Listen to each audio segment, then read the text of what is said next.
Oke Prof, untuk ini kan Prof sebagai konsultan Gelora Indah Lestari Prof. Iya.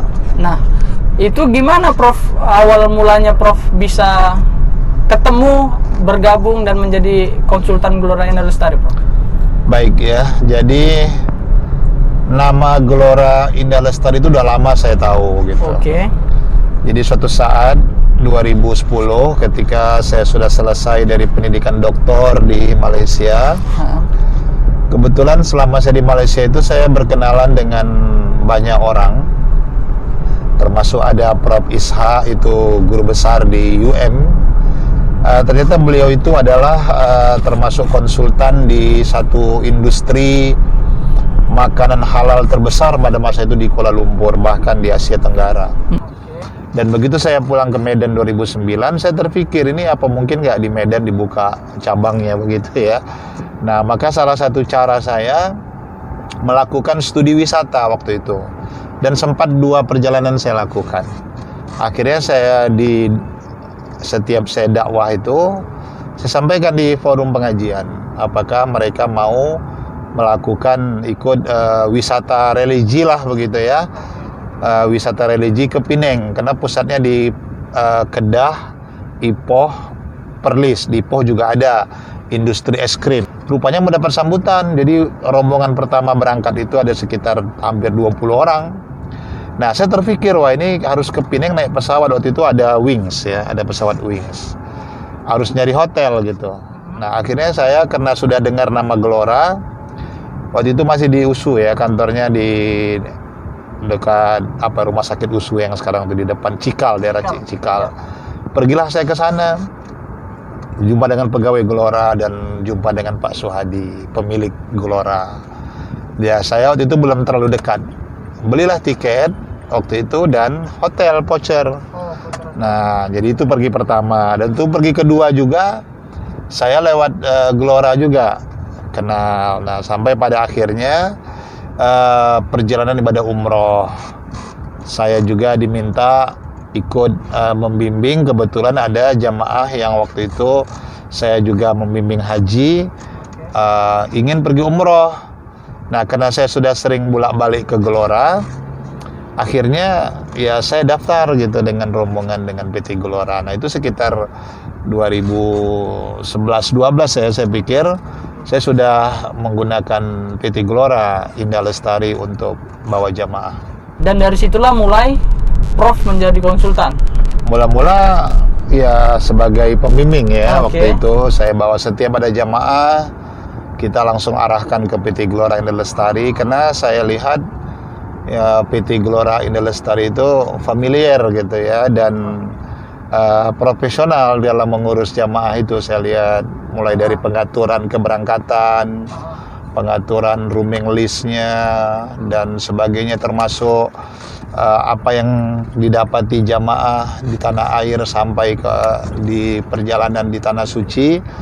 Saya lihat semua sesuai dengan apa yang direncanakan. Nah, sehingga saya berpikir saat itu sepertinya ini bisa dipertahankan gitu ya, walaupun banyak travel lain yang kadang-kadang ya meminta saya supaya bisa kerjasama begitu.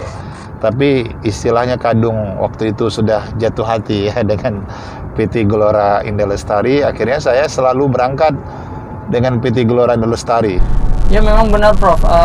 Kemarin saya buka-buka database tuh kan, saya lihat Prof di 2014 umroh plus Akso Prof ya. 2014 ya, benar. Iya, nah itu gimana Prof apanya? Ya, Alhamdulillah, saya secara pribadi sangat bersyukur Allah telah memberikan saya kesempatan sujud di Aqsa waktu itu, dan bagi saya itu pengalaman yang luar biasa pada saat itu. Dan kami berangkat dengan pesawat dari Thailand, itu transitnya waktu itu dengan Royal Jordan, pesawat mewah, dan sampai di kota Jordan, ibu kotanya Amman ya.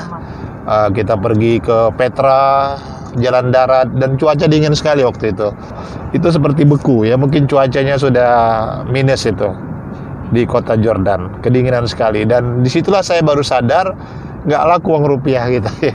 Kita di money changer semua tukar duit nggak boleh pakai rupiah.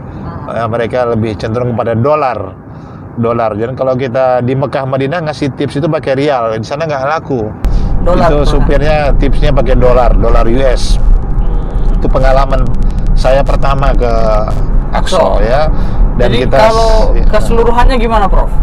ya luar biasa itu. Waktu itu Gelora saya pikir sangat profesional karena perjalanan itu dikemas dengan begitu bagus sekali. Karena kita dengan pesawat Royal Jordan, memang milik negara Jordan, karena kita akan transit di Jordan. Kami dari Jordan itu langsung ke Petra, nginap 1 malam, kemudian nginap lagi di kota Jordan, dan cuaca dingin sekali. Dan saya teringat waktu itu kita kamar itu nggak pakai AC aja, kita udah dingin gitu ya. Gimana kalau pakai AC? Dan dari Jordan itulah kita masuk perbatasan Israel. Dan syukurnya pada waktu itu rombongan kami semua bisa. Masuk Alhamdulillah, itu saya pikir sebuah hal yang sangat disyukurin, karena untuk menembus imigrasi di Israel itu tidak mudah ya. Karena kadang-kadang dalam satu rombongan itu ada yang nggak bisa. Mungkin ada yang pernah kasus dari travel lain ya, suaminya boleh masuk, istrinya nggak boleh. Itu kan masalah itu tentunya ya. Tentu jemaah akan kecewa kalau seperti itu. Tapi alhamdulillah pada saat kami pergi 2014 itu, kami semuanya aman. Dan bisa masuk ke kota Israel. Dan Masya Allah ketika itu kami jalan darat menuju Palestina, akan menuju ke Aqsa, dan betapa jamaah bersyukur dan menitik air mata. Berarti untuk keseluruhan perjalanan Umroh plus Aqsa terpuaskan, Prof ya? Ya alhamdulillah waktu itu. Juga saya dapat info, Prof. Prof pernah diundang oleh organisasi Muslim se-Eropa, Prof ya? Ya. Itu di tahun berapa, Prof? Dan gimana sih ceritanya, Prof tuh? Ya alhamdulillah, saya termasuk orang yang harus banyak bersyukur ya, karena Allah betapa sayang memberikan nikmat yang saya pun tak pernah membayangkan itu. Bagaimana bisa mendapat kesempatan pergi berdakwah di negara Eropa Barat. Nah, memang 2018 itu berawal dari persahabatan saya dengan Pak Dr. Rahmat Shah. Beliau ini seorang politikus. Beliau juga seorang pengusaha muslim yang kita banggakan, yang sangat dermawan. Dan silaturahim saya dengan beliau itulah memberi jalan, mengantarkan saya sampai ke Eropa Barat. Nah, jadi memang karena beliau dan keluarga besar termasuk Pak Haji Anip Shah pernah mewakafkan sebagian harta, membangun sebuah masjid yang ada di kota Amsterdam, namanya Masjid Al-Ikhlas, yang pada saat itu sedang dalam tahap pembangunan. Dan alhamdulillah Pak Anip Shah dan Pak Rahmat Shah ikut memberikan, mewakafkan sebagian hartanya. Jadi beliau pun sudah punya prasasti itu di kota Amsterdam. Nah, itulah awalnya, sehingga suatu saat ketika saya sedang berada di kediaman Pak Dr. Rahmat Shah dalam suatu pertemuan kecil, jadi beliau tawarkan, bagaimana Prof mau dakwah Ramadan di Belanda begitu. Ya, saya terkejut. Saya pikir apakah ini mimpi ataukah ini hanya sebuah rencana begitu kan. Tapi saya yakin Pak Rahmat itu bukan orang sembarangan. Beliau orang yang sangat profesional. Nah, rupanya cerita itu gayung bersambut. Akhirnya beliau menitipkan pesan kepada panitia di Belanda. Jadi di sana ada sebuah organisasi namanya PPME, Perhimpunan Pemuda-Pemudi Muslim se-Eropa. Nah, kebetulan pusatnya itu di Amsterdam. Pusatnya di Amsterdam. Amsterdam. Dan kemudian PPME ini bekerja sama dengan KBRI kita. Karena untuk mengundang penceramah itu kan harus ada surat dari kedutaan resmi gitu ya. Karena tidak mudah kita legalitasnya. Karena nggak mudah kita masuk ke negara orang. Apalagi dalam waktu yang lama dan berdakwah. Dan diperhitungkan sekitar 42 hari ya, lebih kurang, karena sebelum Ramadan 5 hari sebelumnya dan seminggu setelah Idul Fitri. Jadi saya baru melihat pemandangan di Eropa Barat itu hari ini kebangkitan Islam yang luar biasa. Gimana sambutan warga Muslim yang di sana, Prof? Ya alhamdulillah mereka itu sebenarnya haus akan silaturahim sesama muslim. Mereka sangat rindukan dakwah-dakwah kita ya pada saat itu, sehingga antusias masyarakat luar biasa. Saya terharu sekali. Tak terbayangkan, saya malah pertama khawatir nih bagaimana nanti saya di sana begitu. Ternyata mereka bahkan ada namanya Pak Boy, Ibu Yulinar sampai menyediakan satu kamarnya gitu. Dan satu mobilnya khusus untuk jemput antar saya dan membawa kemana yang saya mau pergi, dan para pengurusnya yang sangat-sangat luar biasa kekeluargaannya, sehingga saya di sana udah merasa seperti di tengah keluarga sendiri.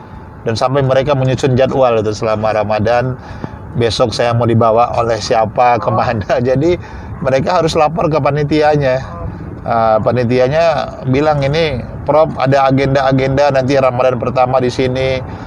Jadi semua sudah diskedulkan. Sampai perjalanan saya ke Jerman, ke Bremen, saya lihat itu pabrik gudang garam itu.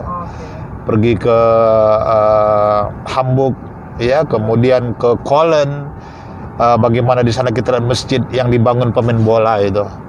Jadi di Köln itu ada masjid yang sangat indah sekali, yang dananya itu dari dana pemain-pemain bola dunia yang muslim, mereka bisa sholat di sana. Itu luar biasa. Saya sudah sampai di sana, dan mereka agendakan sampai juga di kota Perancis, di Paris, sampai di Belgia dan beberapa kota lain. Dan ini bagi saya alhamdulillah pengalaman yang sangat luar biasa.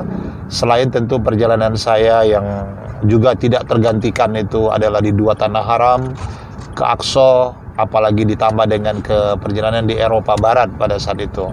Dan di sanalah saya banyak melihat kebangkitan Islam yang luar biasa. Ya, betapa mereka hari ini banyak yang masuk Islam. Bahkan wali kota di kota Rotterdam itu di Belanda itu muslim, dan dia bangun sebuah masjid yang bernama As-Salam. Masjid itu perpaduan antara Masjid Nabawi, masjid yang ada di Maroko. Indah sekali. Jadi kita di Eropa itu sekarang tidak asing lagi. Kalau dulu orang pergi ke Eropa takut Prof ya. Nah, nanti makannya di mana. Kalau sekarang kita punya saudara Prof ya di sana. Alhamdulillah. Dan kita bersyukur di Belanda, di Amsterdam khususnya itu saya berkenalan ya, bersahabat banyak pengusaha-pengusaha rumah makan, restoran-restoran yang ada di Belanda ternyata itu milik orang kita.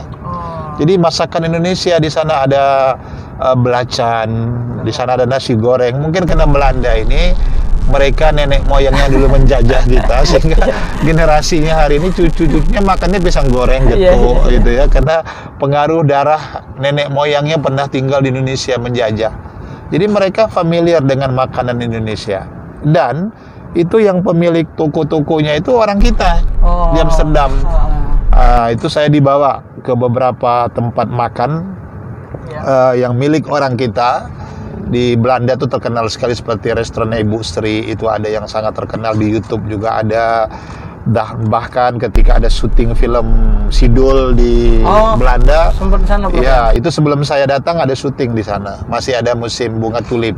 Oke, Prof. Berarti memang perjalanan Prof sangat mengesankan ya, Prof ya.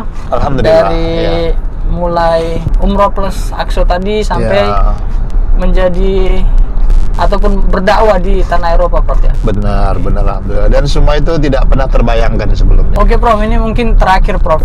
Ya.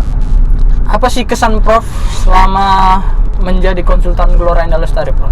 Baik, jadi satu hal juga yang tidak terlupakan, saya bersyukur pada Allah dan berterima kasih banyak kepada PT Gelora.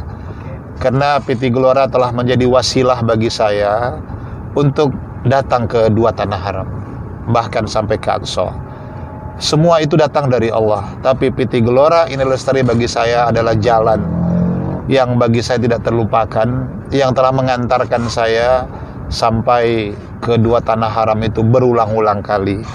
Nah, artinya saya selalu berpesan kepada PT Gelora Indah Lestari, khususnya ya kepada pemilik, baik pada Pak Suhadi. Kita doakan beliau yang sudah usia 70-an tapi sehat selalu, dan kepada anak beliau Haji Surya Kencana sekarang sebagai generasi penerusnya, dan tentu semua staf termasuk Adinda Galih ya. saya pikir terus berkomitmen untuk melayani para tetamu Allah ini lewat PT Gelora dan Lestari, dan terus tingkatkan saya pikir pelayanan demi pelayanan yang terbaik. Nah, tentu doa kita pandemi ini segera berlalu dan PT Gelora bisa akan terus menjadi mitra bagi masyarakat Medan khususnya dan Sumatera Utara umumnya untuk bisa menjadi sarana dalam perjalanan ibadah haji plus tentu atau ibadah-ibadah umroh yang umumnya kita laksanakan, baik umroh reguler maupun umroh yang plus. Oke Prof, terima kasih atas waktu yang diberikan. Alhamdulillah. Juga ini sekedar info sahabat Gelora semua, insya Allah kita ada keberangkatan perdana nanti di bulan Oktober 2020. Jadi buat sahabat-sahabat Gelora yang ingin mendaftar bisa hari ini dilakukan.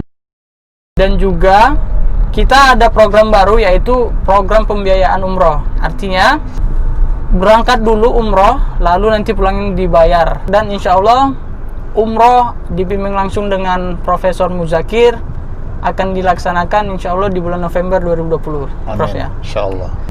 Dan kita sudah bekerja sama dengan beberapa bank syariah, juga multi finance syariah. Mungkin begitu saja dari saya, Gali Dwi Putra. Sekali lagi terima kasih Prof atas waktu yang diberikan. Semoga Prof tetap sehat, tetap semangat, dan juga aktivitasnya menjadi lebih baik lagi dari sebelumnya. Nah, assalamualaikum warahmatullahi wabarakatuh. Waalaikumsalam warahmatullahi wabarakatuh. لك والملك لا شريك لك